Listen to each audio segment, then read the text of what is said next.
What can you learn from optimizing 3,000 funnels? Hello and welcome to Growth Masterminds, the podcast for growth marketers. My name is John Gutzier. Funnels are pretty critical for conversions, right? Especially subscription apps. How do you build great ones? Should they be long? Should they be short? What are the essential elements? What works best in general? What totally sucks? And what will work best for you? To get some insight, we're chatting with Andrey Shaktin. He's the CEO of FunnelFox. Welcome, Andrey. How are you doing?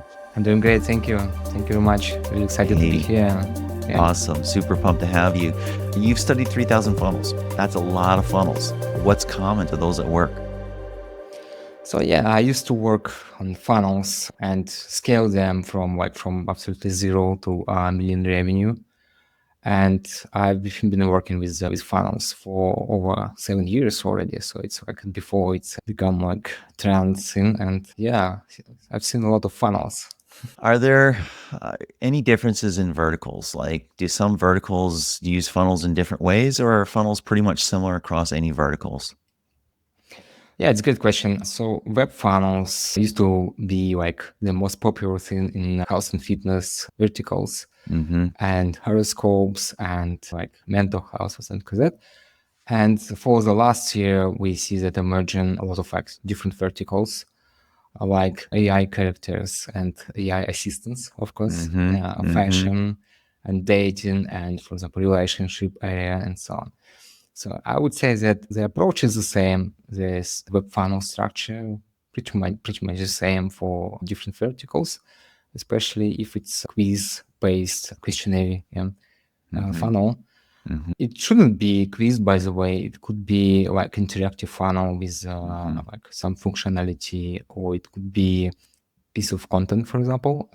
If we talk about interactive stories, for example, you can start reading stories and then hit on paywall, something like that. But most of the funnels they are implemented by quiz.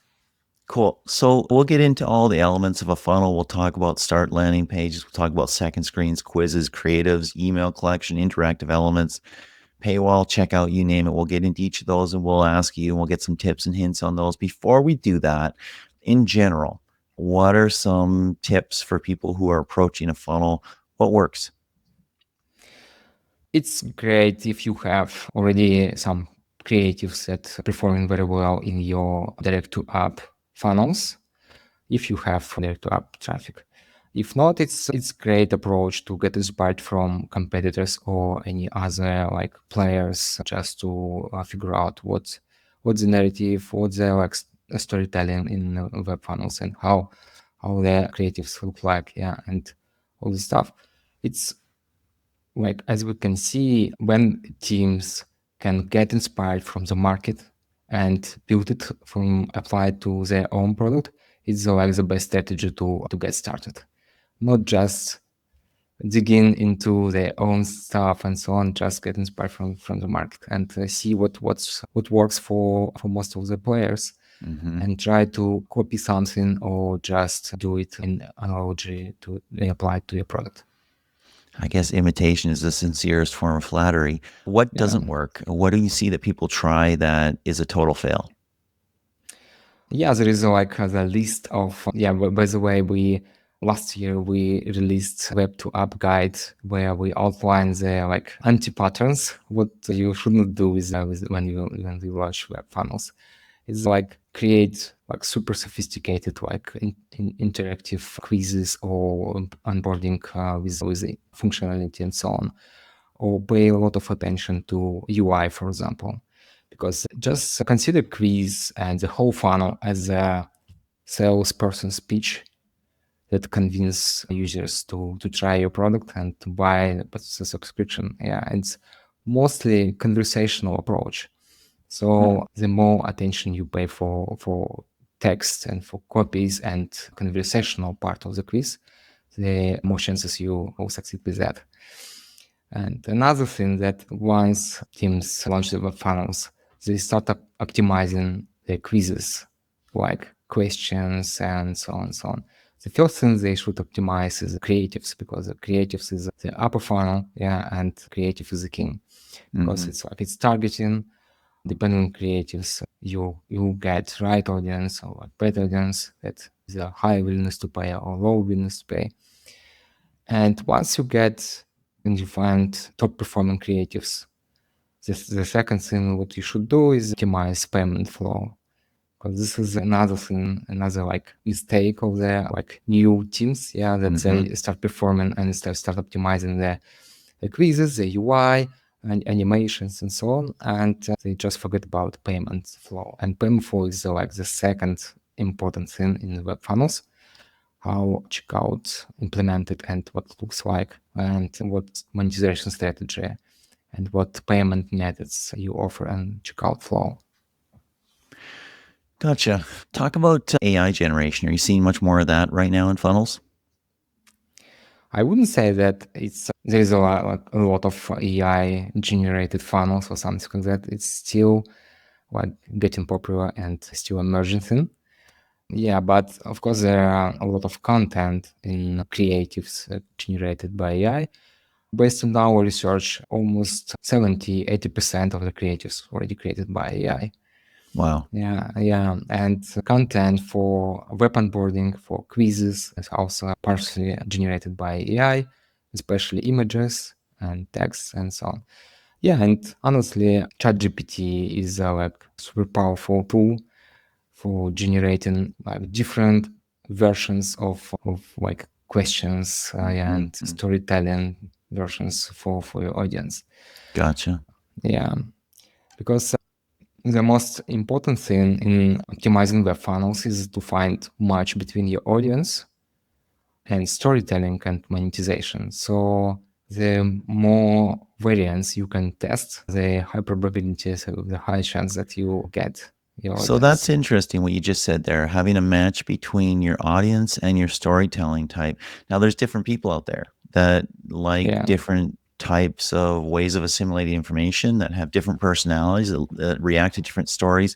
Should you have multiple funnels that are attached to multiple different types of creative and different campaigns, so you can get different people with different orientations, different ways of listening, different ways of thinking, different ways of absorbing information and being convinced about something?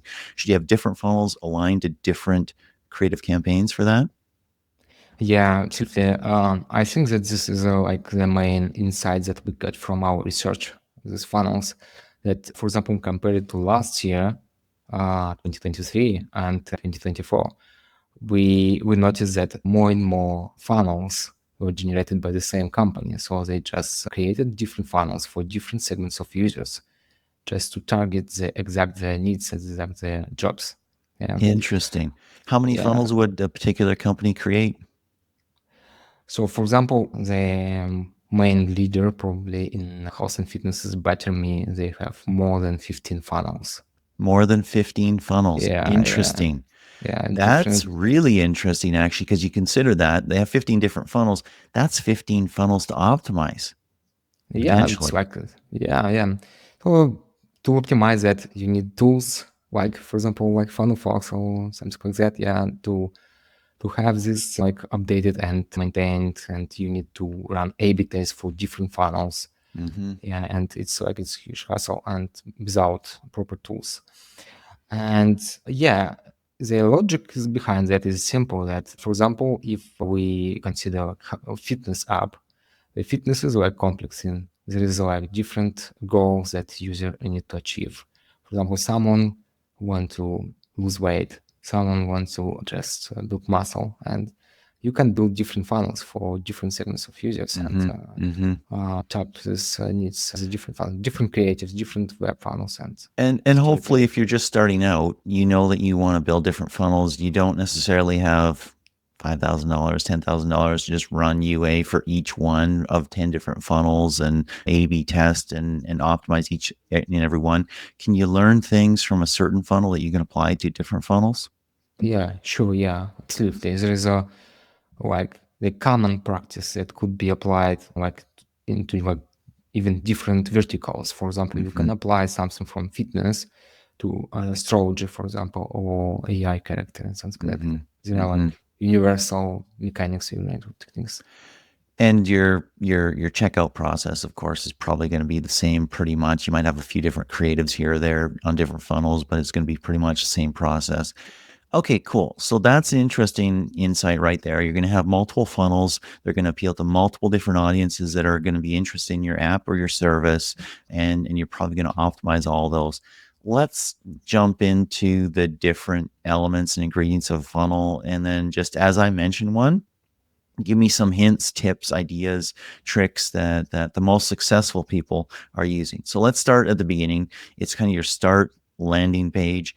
What's critical to get right there? Yeah, I would say like we should take a step back to creative. So you need Okay. like basically you need to have a great process of creative testing in place, because it's quite impossible to guess what creative should work well and should work worse and so on. So you need to test it, and you need to test a lot of creatives to find your top performance, because only 2% of creatives become top performance. So 2% of creatives you can scale actually. So you're talking about your ad campaigns right now, finding the right Yeah. creatives in those ad campaigns that are actually going to incentivize people to tap, click, whatever, get Yeah. into the top of the funnel. Yeah, exactly. Yeah. And due to funnels benefits, you have like accurate attribution, and you can get immediate signals from your funnels about like behavior, about actions that user perform in your funnel, for example, purchase. Yeah, you can get the signals immediately, and you can test at creatives more quicker Yep. with a less budget and so on. So it's like you just need to create this creative production process and have it. Cool. It's So you find your unicorn creative, you find your creative that is working better than 10x better, 100x better than anything else. That's great. You've got that. Now you jump in and you're building your start or your landing page. What do you need to get right there? Yeah, this is like the big difference between in-app funnel when you run traffic directly to the app and web funnel. That in web funnel you need to build trust, and it's your job to build the trust with the user, because you don't have this like brand of Apple and App Store behind you, and you just skip it. Yeah, and so you need to build trust with user, and so like convince user to proceed with the funnel, proceed with the quiz, and just simple that user can rely on your product, on your funnel, and go further. To build the trust, you can add some your awards if you get any, and mentioned in media, or even how many users already use your product. Then personalization is a huge thing in web funnels. And we conducted a lot of research for our audience of users when I worked on funnels. And it was like great insight for me personally, that we ask users what the like main element, or like any clue that got the idea that a product will be personalized for you. And the answer is that it's like relevant questions. So asking The relevant answer is what? questions. Sorry. Asking relevant questions. Okay, gotcha. Yeah. So if you ask users relevant questions, and the questions about their lifestyle, about their preferences, about their like goals, it just gives a sense of personalization and deep personalization of product, and warms up users before purchase and before trying the product. So that's right on the start landing page. You have a quiz right there. Yeah. So Interesting. What else about the start landing page? Do you want to replicate your creative or rhyme with your creative, like reflect the initial ad creative that they clicked on? yeah, it's important that like the whole funnel would look like holistic story. Yeah, with the message and the call to actions that you apply in creatives, that it continue in the very beginning of the funnel, the first screen of the funnel. So basically, it will be like the seamless path for you. Cool. So you've got your start page. You've got some continuation of branding or imagery from the ad campaign that somebody clicked on. You are trying to build trust in a variety of different ways, social proof, awards, whatever it might be. You're also starting the personalization process by asking relevant questions. Is there anything else that your start or landing page needs to do? There are like different approaches that you can try to experiment with. You can put questions at the first screen of your funnel, so you can start it from the question. And for example, if you have a creative like build a weight loss plan depending on your age, and you can ask the exact question about age in the first screen. Or you can show that something is being processed in the first screen already, like we are tailoring quiz for you based on your like creatives and so on. Yeah. So if your creative was around losing weight and you're in health and fitness, then your first screen can be about that topic. Yeah. That's exactly that. Yeah. And like speaking of quiz, it's common practice to start with simpler questions like about the goals, about preferences, and so on, and go deeper and deeper into like inner motivation of users and inner issues and some sensitive questions and so on. So that's all happening on the first screen. What is this next step? What is the next step that somebody takes? Yeah. It would be great if you can show some expected result that user can get with using your product. And if you can like show the visualization of this result, like for example, weight loss graph or building muscle graph or like some like Wealth growing graph. growing, yeah, something like that. Some like something that will show users that they will grow with your product. This is like the first aha moment in a web funnel. And in that way, I even like the funnels is a part of the product because this is the first place, the first moment when a user start meeting with the like value of your product, even just without trying your product. Yeah. So you got the trust first. You ask lots of questions so you can tailor your pitch in some sense, and also you can customize the product later down the road. And then you're trying to show, hey, this is what we'll do for you. What's the next step? Does somebody convert instantly? Are there more steps in the funnel? Yeah, web funnels usually quite long process. Yeah, it's like at least 30, 40 screens. I would say that it's like one of the shortest funnel. The longest is 100, 120, 130 screens. For Yes. example, Noom. Yeah, it's like it's too long. Yeah, it's way too long.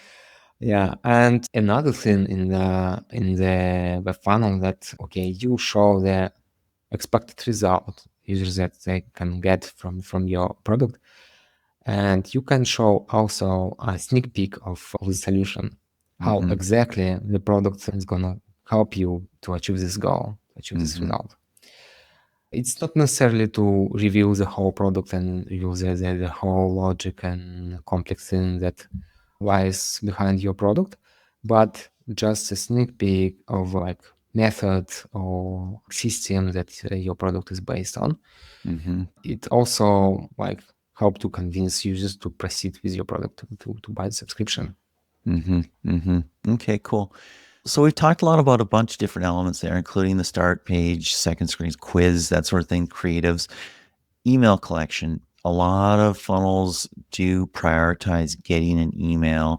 Do you agree with that? Do you think that's a smart thing? Do you think that that is a soft close? Do you think that that's a problem? It's not a problem at all. And yeah, I was getting a lot of questions about why should we guys ask emails, because it's like we expect a lot of drops on this step and so on. But the thing is that there are two like positive moments of the like having this step in the funnel, that you can get up to 20% of revenue just from retargeting email chains. So you can like run emails campaign for users that drop off the funnel without purchasing subscription, and you can just like offer something special for them and get more revenue. This is the first thing. The second thing is that sometimes for some of the products, the asking email is warming up mechanic itself. Yeah, so it's like it's small investment of users into your product, into your funnel. Does anybody go for like a phone number so they can do SMS versus email, or do people focus on email addresses? I would say that most common in the web funnels is asking email. But for some verticals like dating, for example, it's a usual thing that like they mostly ask phone number just to avoid any fraudulent and so on. So they Yeah, can identify. and you can incorporate a phone number in a 2FA flow or something like that later on potentially. I'm just thinking for me personally, like I might see 10% of the emails that get sent to me, right? So Yeah. I don't know if I'm unique in that, Yeah. but I'll see most probably 95%, if not 100% of the text messages I might get or SMS messages, or if people are using WhatsApp, that sort of thing, right? So that is something definitely to keep in mind. Cool. Okay, so we're taking people through a funnel. We're going to get to long or short. So we're going to hit that comment that you mentioned, 30 to 40 average, or is small, and 100 over 100 for some is large. We're going to get into that as well. Before we get there, paywall. What's critical on the paywall? Yeah, paywall is like most of the critical step under the funnel, because this is a step where user like realizes that, okay, I need to pay for the product, and decide if they want to proceed or not. And there is like the structure that I came up with working with web funnels that ideally like work for paywalls is like tagline and the main title, where you need to communicate what's the offer. Yeah, what's the offer. And it's important that offer should be personalized and connected with value, connected with expected result. For example, this is your weight loss plan to get you to this target weight, for example, or this is a like personalized language learning plan to get you to like proficiency level of the language, and things like that. Below that, it's great if you can show something, some visualization, like some graph or before after, something that could be like visual, yeah, and you can get it from visualization. And the third thing is like pricing, and this is like we slightly switching to monetization strategy, yeah, and the most common practice right now in the web funnels to sell 3 different type of subscriptions or paid trial with the different price options for trial. This is the two like most common configurations. Interesting. Huh. Paid trial. So you are buying, but there's a time limit on it, and so you're not like committing long term. Yeah, exactly. Interesting. Okay, cool. So we have to talk about length. And you mentioned that you like the funnels are long, 30, 40 screens, and some of them are insanely long, and some of them are for extremely successful, valuable companies that are over 100 screens long. Talk about that. Holy mother, that's really long, and yet it's working really, really well. Yeah, exactly. But it's not necessarily to have like 100 screens or 40 screens. And it's also like most frequently asked questions: how long a funnel should I build? It's the wrong perspective to think of funnels like this. Yeah, you don't need to hit some like goals of the number of screens or something like that. Yeah, you have like the exact number of screens that enough to convince users to try a product. This is this. And sometimes it's 40 screens, sometimes it's 10 screens, and sometimes it's like 100 screens. And for example, it depends on product. It depends on verticals. For example, that has the longest funnel ever. Yeah, they like helps the customer help customers to lose weight, and lose weight is like the complex thing. Yeah, it's like it's really not so easy, just easy steps in, and it involves a lot of psychology into the topic, and so you can ask a lot of questions about health conditions, about psychological aspects of the problem and of the situations. and so on and so on. This is why they have such a long quiz, just because they want to ask a lot of questions and to personalize experience as much as possible. Yeah. So yeah. So you need as long as you need and not longer. And that depends on your app, your vertical, all the different things. Do you see any differences in geos? Do you see any differences, Asia, Europe, North America, LATAM, that sort of thing? I wouldn't say that there's like much difference between like locations. Of course, they just translate it. Yeah. But as I can see, and in the US is slightly more aggressive in terms of monetization than in Europe, for example, because some players like have more lighter versions of the funnel for Europe, for example.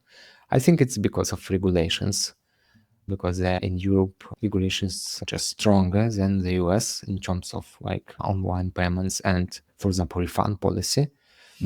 Yeah, I would say that there's a slight difference between the two. Okay. Interesting.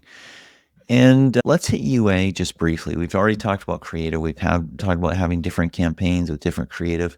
Are there UA channels that you find are the most effective in going into these funnels and subscribing to an app? Yeah, Meta is leading. Yeah, almost I would say 80% of customers, FunnelFox customers, also are running traffic mostly from Meta, because it's easier to start. It's easier to test creatives and more predictable algorithm of the Meta, and so you need less budget to get started. And the pattern is that everybody starts from Meta, and then once they get like traction from Meta, they start testing TikTok and Google. And TikTok and Google also could be like great alternatives, and just to diversify your user acquisition channels. And there are some like mostly exotic channels that is like Pinterest, for example, or X or Snapchat, but it's like not more than 10% based on my experience. Okay, cool. Well, I want to thank you for this time. I want to thank you for the insights. Really appreciate it, and have you back sometime, perhaps. Thank you very much. Really enjoyed it.